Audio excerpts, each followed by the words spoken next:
परमाणु बम जिस दिन गिरता है उस दिन उसी एरिया में तबाही होती। अगले दिन जब लाश गिरना चालू हुई ना, जो सोया है सोया ही रह गया। जहाँ पे परमाणु बम फटा रहेगा ना, वहाँ 10 साल बाद जाके अगर गलती से वहाँ की मिट्टी उठा लिए ना, तो आप यमराज को प्रणाम करके आए, अब तो आशीर्वाद देंगे। परमाणु बम से काहे डरता है? कोई उपाय नहीं है। परमाणु बम जिस दिन गिरता है उस दिन उसी एरिया में तबाही होता है। जैसे पटना में गिरेगा ना, तो पटना के जिस एरिया में गिरेगा उस एरिया के 5, 7, 10 किलोमीटर के रेडियस में तबाह हो जाएगा, यानी आधा पटना का शहर गया। ठीक है, अब असली तबाही होगी अगले दिन, जब किसी को दिखेगा ही नहीं।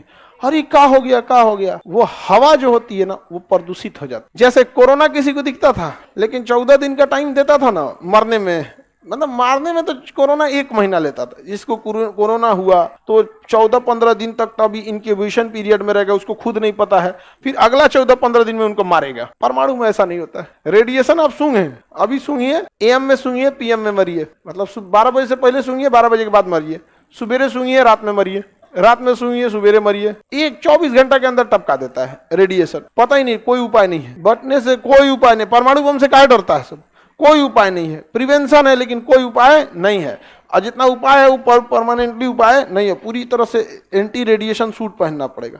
मारा 6 अगस्त को तबाह हो गया हिरोशिमा। जापान को लगा कि ससुरा बहुत खतरनाक बम है ये, अब हम भी बदला लेंगे। लेकिन अगले दिन जब लाश गिरना चालू हुई ना, जो सोया है सोया ही रह गया है। परमाणु बम कोई विस्फोटक नहीं बल्कि एक प्रदूषण है। जमीन, हवा, मिट्टी, पानी सब प्रदूषित हो गई वहां पे। जहाँ पे परमाणु बम फटा रहेगा ना, वहाँ 10 साल बाद जाके अगर गलती से वहाँ की मिट्टी उठा लिए ना, तो आप यमराज को प्रणाम करके आए, अब तो आशीर्वाद देंगे। अब आशीर्वाद देंगे। इतने खतरनाक उसका रेडिएशन होता है, दिखता नहीं है उसका रेडिएशन। हम लोग को क्या रेडिएशन दिख रहा है? अभी सबके मोबाइल में जियो, एयरटेल, वोडाफोन का टावर का नेटवर्क होगा, दिख रहा है? किसी नहीं दिख रहा है। वैसे ही रेडिएशन हो जाएगा, दिखेगा नहीं।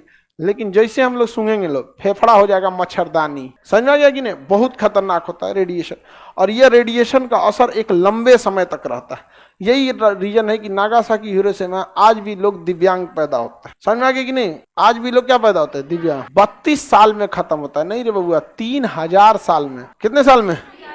रेडिएशन का प्रभाव कब खत्म होगा? 3000 साल में। अभी 100 साल भी नहीं हुआ है जापान पे परमाणु बम पटकाए हुए, वहां असर कितना साल रहेगा? 3000। लेकिन उसपे ऊपर सिल्वर, इसका क्या नाम है, पोटेशियम आयोडाइड लगा के उसको थोड़ा सा क्या किया जाता है? कम किया जाता है। बोरिक एसिड का छिड़काव करने से रेडिएशन क्या हो जाता है? बैठ जाता है। बोरिक एसिड के पास परमाणु बम का रेडिएशन बहुत हाईली जाके चिपक जाता है, और बोरिक एसिड भारी होने से नीचे बैठ जाती है। तो जहां परमाणु बम होता है ना, वहां हेलीकॉप्टर से क्या छिड़का जाता है? Boric acid. लेकिन पायलट मर जाता है। हेलीकॉप्टर से छिड़कने टाइम पायलट मर जाएगा वहां पे। तो बोरिक एसिड का छिड़काव किया जाता है। फिर उस हेलीकॉप्टर का जो भी दूसरा कोई हेलीकॉप्टर के पास जाएंगे, वो भी निपट जाएंगे। तो इसलिए जो भी पायलट जाता है ना, पूरा एंटी रेडिएशन सूट पहन के जाता है, लेकिन बहुत हाईली रिस्क होता है। अमेरिका ने मार दिया। आगे बढ़े ध्यान से। तो ये अमेरिका ने कहा मार दिया?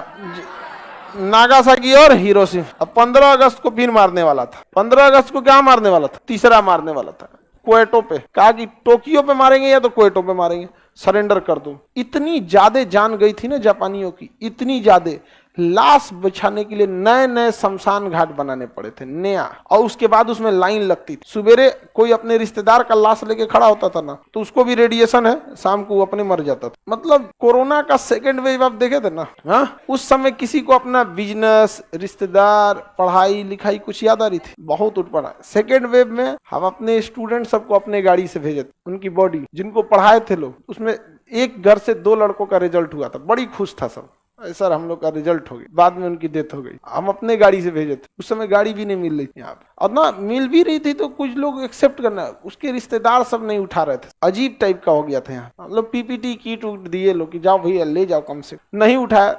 तो आदमी जिसको पढ़ाया है उसको आदमी कैसे छोड़ दे? फिर उसको गाड़ी में भेजा, उसके घर भेजा गया, वहां उसका दाह संस्कार जो भी था वहां लोग किया। लोग बहुत उटपटांग हो गया। उस समय किसी को कुछ नहीं सूझ रहा। उससे 100 गुना खतरनाक था अमेरिका का परमाणु। पूरा शहर तबाह हो गया था, पूरा शहर। मतलब अभी देखिए तुर्की में जो भूकंप आया ना, वो जापान के परमाणु हमले में 0.1% है, इतना। तो इतनी तबाही आई। इसका कितना भयानक था जापान।